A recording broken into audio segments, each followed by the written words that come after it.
Bueno, en primer lugar, muchas gracias por la invitación a participar en este curso peruano de nefrología e invitarme a hablar del tratamiento con corticoides en el tratamiento de las lesiones mínimas, glomerulosclerosis cementerio focal y nefropatía IgA. Antes de especificar bien el tratamiento con esteroides en las lesiones mínimas y en la glomerulosclerosis, me gustaría destacar una serie de conceptos muy importantes. La comprensión de estos conceptos es básica para enfocar bien el tratamiento de estos enfermos. Por una parte, las lesiones mínimas y la glomerulosclerosis cementerio focal primaria, aún no sabemos si es una misma enfermedad en diferentes fases evolutivas o son dos enfermedades distintas. Esto hay mucha polémica, aún no resuelta. Pero es muy importante tener en cuenta que la glomerulosclerosis cementerio focal es una lesión histológica, no es propiamente una enfermedad y tiene múltiples causas.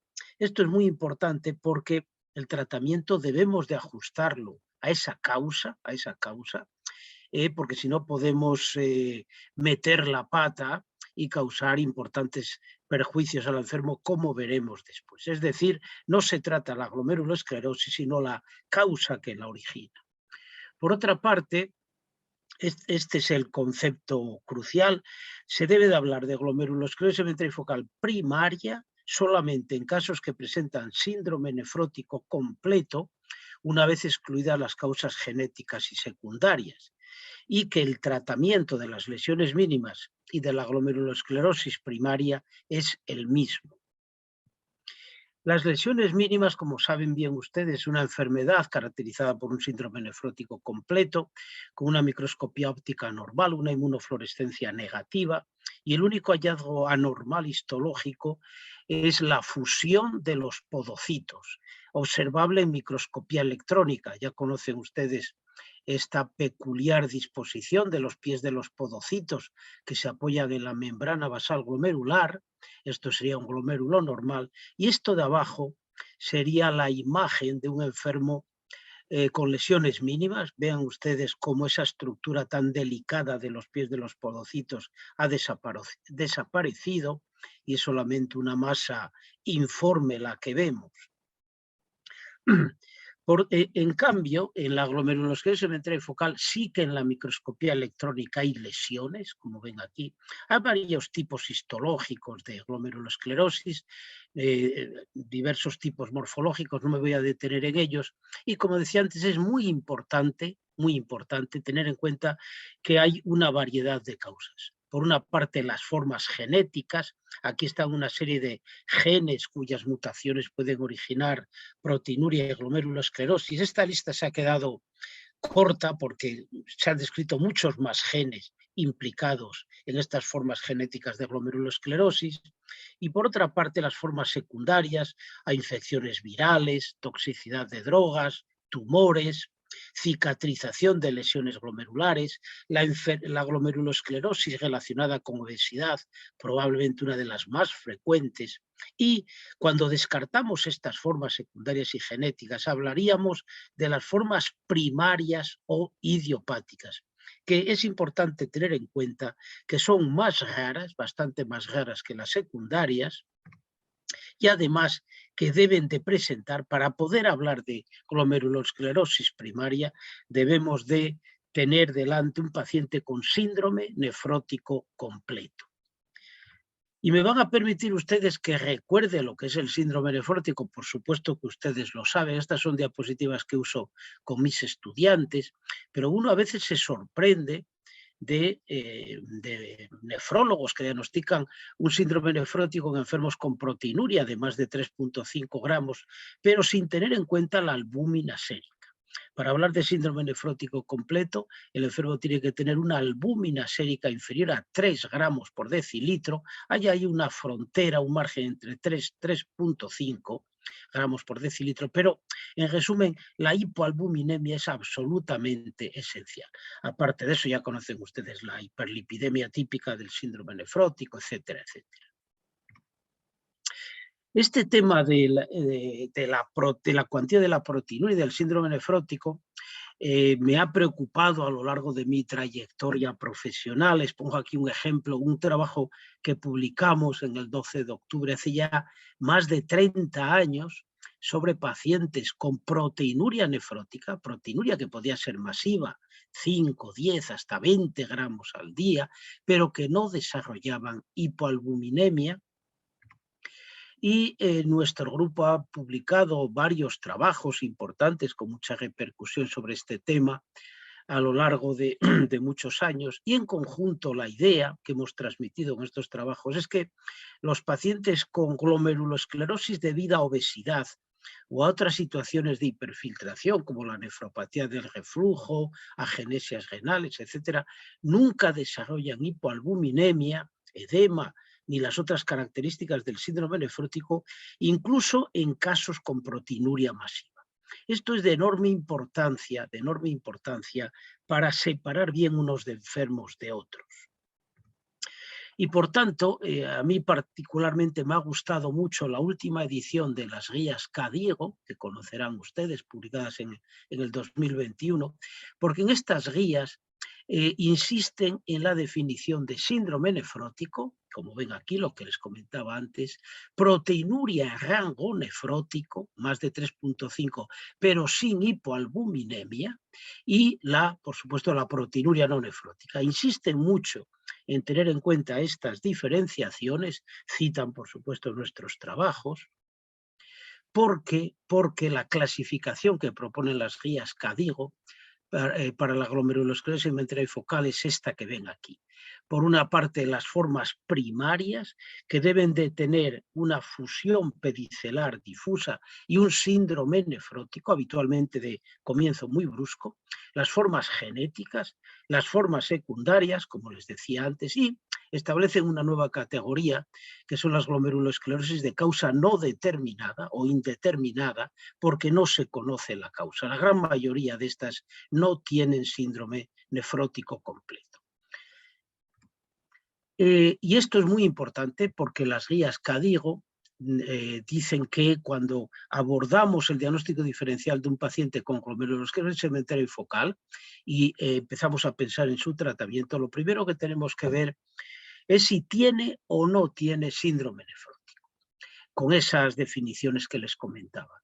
Y cuando tenemos un paciente con síndrome nefrótico completo, debemos de pensar en una primaria y tratarlo con inmunosupresión, que en las formas que les comentaré ahora. Insisten mucho en que no se debe de tratar nunca una glomerulosclerosis secundaria ni una indeterminada, incluso aunque tenga una proteinuria nefrótica, pero con albúmina sérica normal.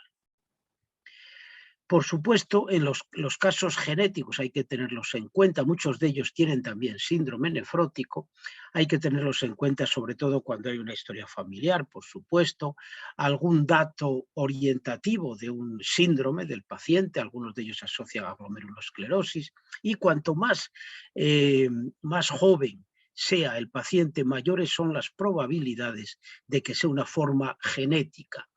De hecho, hoy en día se recomienda en niños, jóvenes e incluso adultos con glomerulosclerosis focal córtico-resistente, el hacer un estudio del panel de genes cuyas mutaciones se asocian a glomerulosclerosis.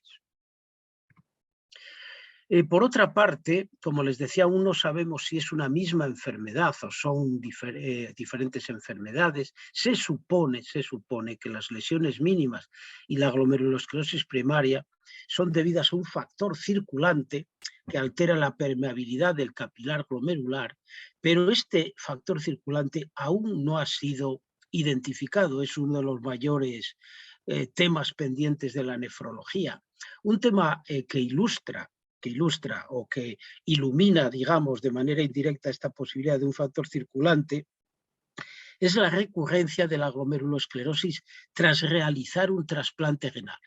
En los casos córtico-resistentes, calcineurin-resistentes, como comentaremos después, el pronóstico es muy malo, los pacientes van a diálisis y si los trasplantamos hay un alto riesgo de recaída, reaparición del síndrome nefrótico. Pero hay que insistir que los que recurren son solamente las formas primarias, no las secundarias ni las genéticas. Esta es otra frecuente metedura de pata. Por ejemplo, en este trabajo que publicamos recientemente sobre el tratamiento de las recurrencias, veíamos ya que el principal factor predictivo de recurrencia era, como no, la albúmina sérica en el diagnóstico. Aquellos pacientes con hipoalbuminemia tenían un síndrome nefrótico, por supuesto, y una mucho más alta posibilidad de recidiva. Esta patogénesis debida a un factor circulante es la hipótesis tradicional, no confirmada, como decía, y se ha visto cuestionada, por así decir, recientemente tras la publicación de este trabajo que les marco aquí, un trabajo publicado en el JASN muy recientemente que describe la existencia de anticuerpos antinefrina, anticuerpos muy difíciles de detectar. De hecho, la inmunofluorescencia es negativa en las lesiones mínimas que podían alterar el citoesqueleto del podocito y producir un síndrome nefrótico. Creo que es necesario que otros grupos repliquen, confirmen esta posibilidad que sería enormemente atractiva, por otra parte. Bien, dicho esto, este es un esquema del tratamiento de las lesiones mínimas y también de la glomerulosclerosis hereditaria primaria. El tratamiento es el mismo, esteroides, prednisona oral en concreto. Y podemos tener 4 tipos de respuestas. Remisión del síndrome nefrótico, corticoresistencia, no hay acción, no hay respuesta a los corticoides, y en los casos corticosensibles, en aquellos que hacen remisión, pueden aparecer dos peculiaridades evolutivas. La corticodependencia, es decir, cada vez que se baja la dosis de corticoides reaparece el síndrome nefrótico y los recaedores frecuentes. Es importante tener en cuenta, por tanto, que el pronóstico depende más de la respuesta a los esteroides que de la lesión histológica. Es decir, tendría un mejor pronóstico una glomerulosclerosis segmentaria focal primaria corticosensible que unas lesiones mínimas corticoresistentes. Y por otra parte, ya saben ustedes que la gran mayoría de casos con lesiones mínimas muestran remisión completa con la prednisona, mientras que el porcentaje de casos corticosensibles es menor en la glomerulosclerosis primaria, aunque esta también puede ser corticosensible y presentar después corticodependencia y recaídas frecuentes como las lesiones mínimas. ¿Cómo se dan los esteroides en las lesiones mínimas y en la glomerulosclerosis segmentaria y focal primaria? Aquí ven una serie de recomendaciones de las guías KDIGO. No hay una pauta uniforme aceptada por todo el mundo. Hay consenso en que se debe de empezar con dosis altas, con una reducción posterior.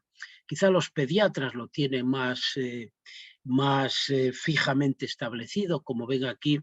Las guías KDIGO para niños recomiendan una dosis alta de prednisona, no superar los 60 miligramos al día durante 4 semanas, después otras 4 semanas con una dosis alta de esteroides, pero en días alternos. A los pediatras siempre les gustó mucho lo de pasar de diario a días alternos y una reducción gradual posterior. Y para los adultos hay todavía menos uniformidad en las pautas. Se recomienda también una dosis alta de prednisona oral, 1 a 1,5 miligramos por kilogramo y día, no superando los 60-80 miligramos, durante 2 a 4 semanas, depende de la respuesta, y comenzar la reducción posterior. Y comenzar la reducción después de alcanzar la remisión. En general, el esquema de reducción de dosis de esteroides en estas entidades varía, pero yo personalmente uso mucho una reducción de 10 en 10 miligramos cada 1 o 2 semanas, cada 7 o 15 días. Hay que ajustarse, por supuesto, a las características del paciente y a la respuesta.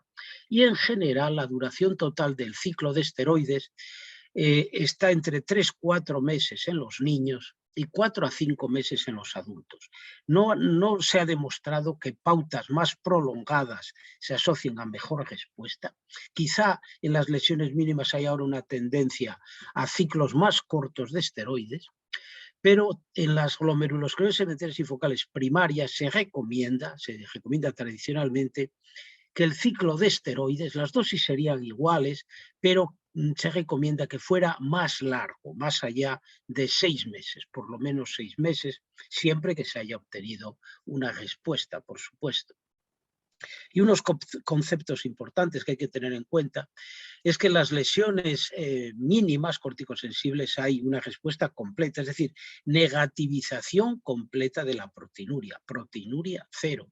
Pero en la glomerulosclerosis primaria corticosensible no es raro que en los casos que responden quede una cierta proteinuria no nefrótica residual. Es decir, muchos más casos de glomerulosclerosis hacen remisión parcial del síndrome nefrótico que remisión completa. Por otra parte, en los casos córtico-sensibles, la aparición de respuesta es más rápida en las lesiones mínimas que en las glomerulosclerosis y es también más rápida en los niños que en los adultos. Una vez alcanzada la remisión, como decía, en los casos córtico-sensibles, pueden aparecer casos de corticodependencia, recaedores frecuentes, y el manejo de estos casos, que esquematizo aquí, es similar en las lesiones mínimas y en la glomerulosclerosis. Hoy en día lo que se recomienda más es el tradicional ciclo de 8 semanas de ciclofosfamida oral o 2 dosis de rituximab. Se está imponiendo cada vez más el rituximab porque hay varios ensayos clínicos prospectivos que han demostrado la eficacia del rituximab para disminuir el número de recaídas. No es una panacea, hay enfermos que siguen recayendo, pero en general las recaídas disminuyen en número y en algunos casos afortunados desaparecen por completo. Y si no hay respuesta en los corticodependientes y recaedores a la ciclofosfamida o rituximab, debemos de pensar en colocarlos en un tratamiento prolongado, 1 o 2 años, de un anticalcineurínico o micofenolato. Pero desafortunadamente hay casos de lesiones mínimas y de glomerulosclerosis que no responden a los esteroides. Hablamos de corticoresistencia, tampoco hay aquí un acuerdo universal sobre esto, pero en general se habla de corticoresistencia cuando al menos tras 6 a 8 semanas de tratamiento esteroideo en dosis altas no se aprecia ninguna disminución de la proteinuria. ¿Cuál es la segunda línea de tratamiento en estos enfermos, tanto en lesiones mínimas como en glomerulosclerosis? Los inhibidores de la calcineurina, bien tacrolimus o ciclosporina. Se usa más tacrolimus porque se tolera mejor, tiene menos efectos secundarios. Y la mayoría de los casos que responden a los inhibidores de la calcineurina suelen hacer una remisión parcial. Pero hay un buen porcentaje de casos que responden a tacrolimus o ciclosporina. De todas maneras, aquellos casos que no responden ni a los esteroides ni a los anticalcineurínicos, el pronóstico es muy malo y suelen ir a insuficiencia renal terminal en cuestión de unos cuantos años. El uso de ciclosporina y también tacrolimus está basado en los resultados de ensayos clínicos prospectivos. Ven aquí algunos ejemplos de Dan Catran, Ponticelli, y los casos tratados con ciclosporina tenían una respuesta, una remisión parcial claramente superior a los que no se trataron. De todas maneras, el uso de anticalcineurínicos no se restringe solo al abordaje de segunda línea de los enfermos córtico-resistentes, sino que están empezando a usarse también en combinación con esteroides en primera línea de tratamiento. Y esto es así porque en las lesiones mínimas, en el síndrome nefrótico por lesiones mínimas y glomerulosclerosis, se ha seguido durante muchos años las experiencias de los nefrólogos pediátricos. Ya saben ustedes que los niños toleran los esteroides en dosis altas muy bien.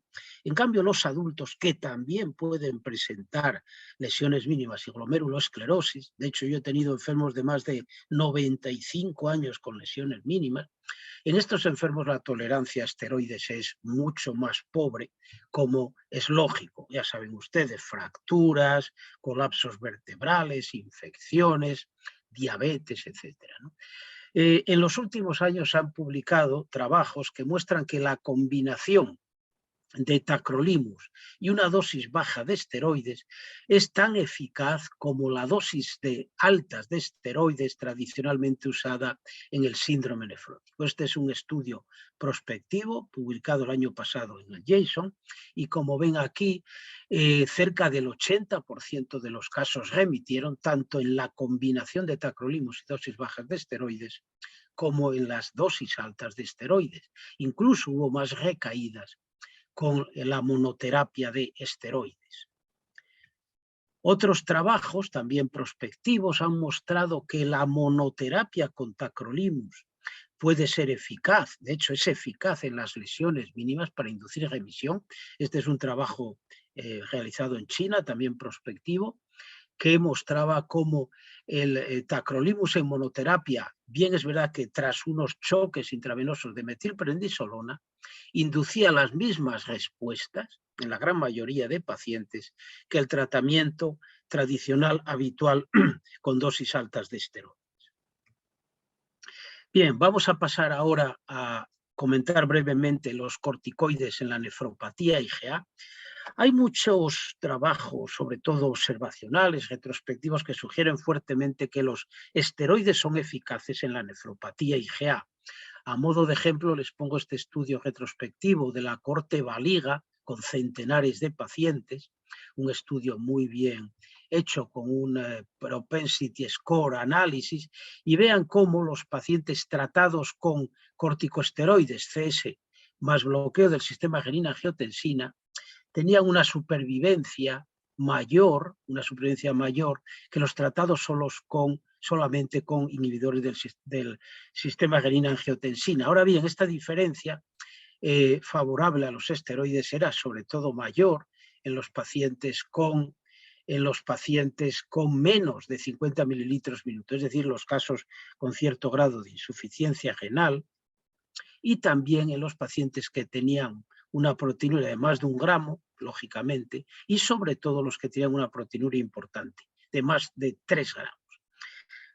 Por tanto, muchos grupos han dado y siguen dando esteroides en la nefropatía IgA, pero un estudio que causó muchas dudas y sigue causando a este respecto es el STOP IgA. Este estudio se publicó en 2015 y fue un gran estudio realizado en Alemania. Se incluyeron más de 300 casos que tenían proteinuria superior a 1 gramo y fueron tratados con un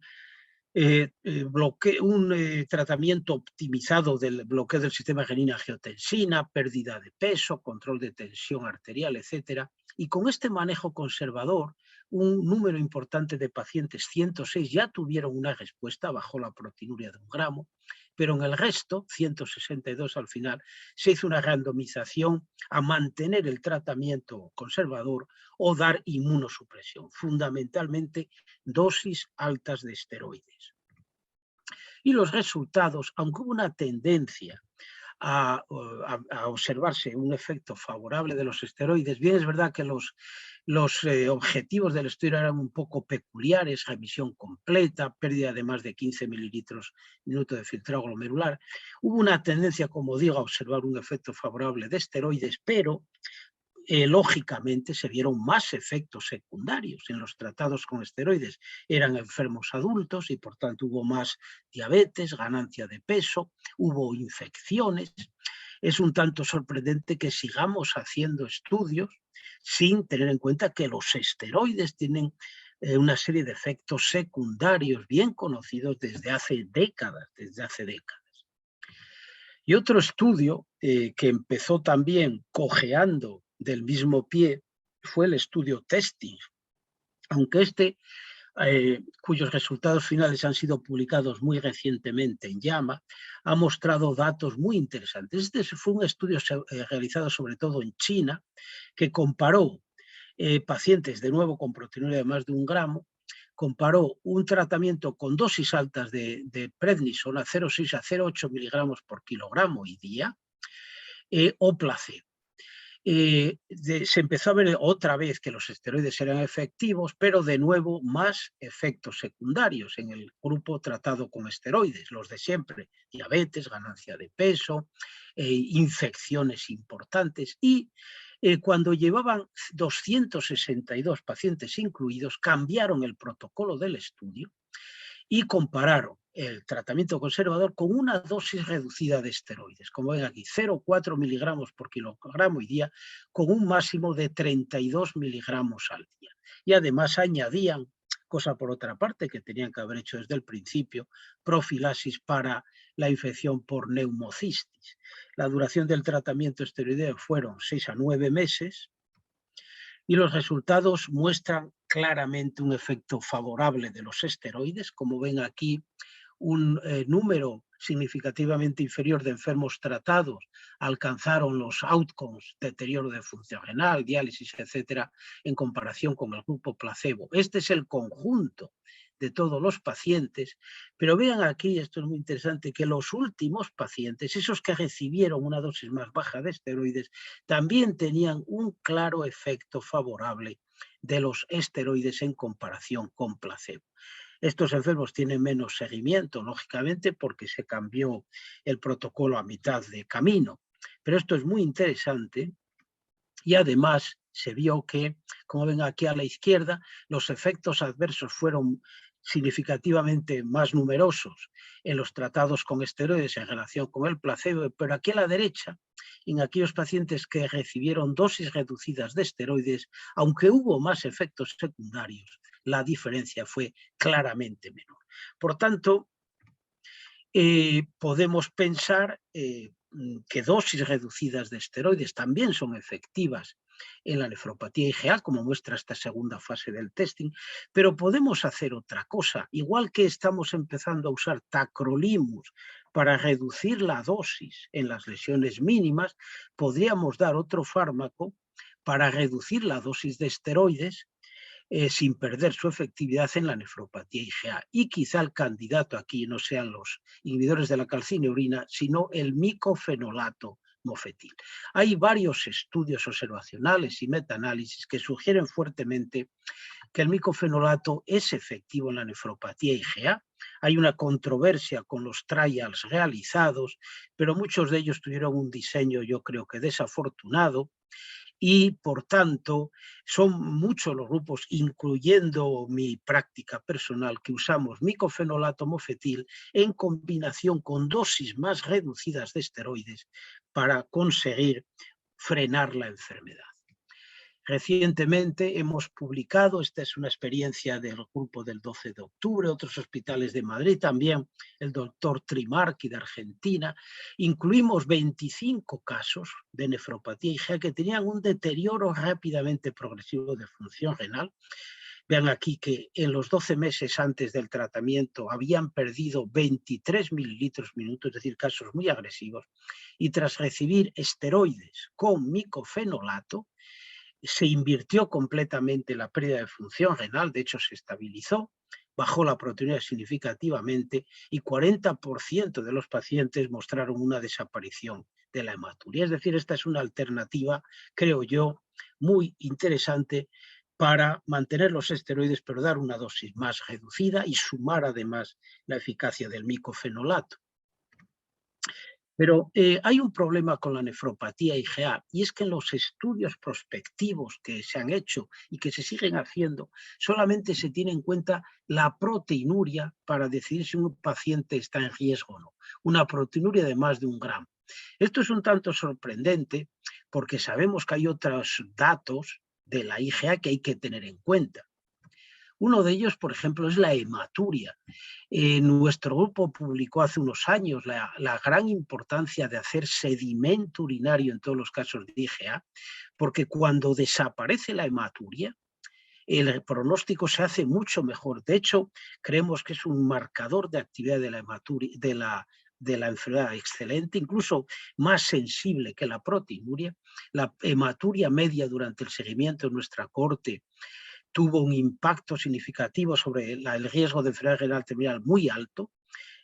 Los otros factores fueron la proteinuria, el filtrado glomerular, la fibrosis tubulointersticial, pero vean aquí, cuando desaparecía la hematuria, que ocurre en muchos enfermos con IgA y muchas veces espontáneamente, como la pérdida media de filtrado glomerular había pasado de menos 6,4 a hacerse positiva.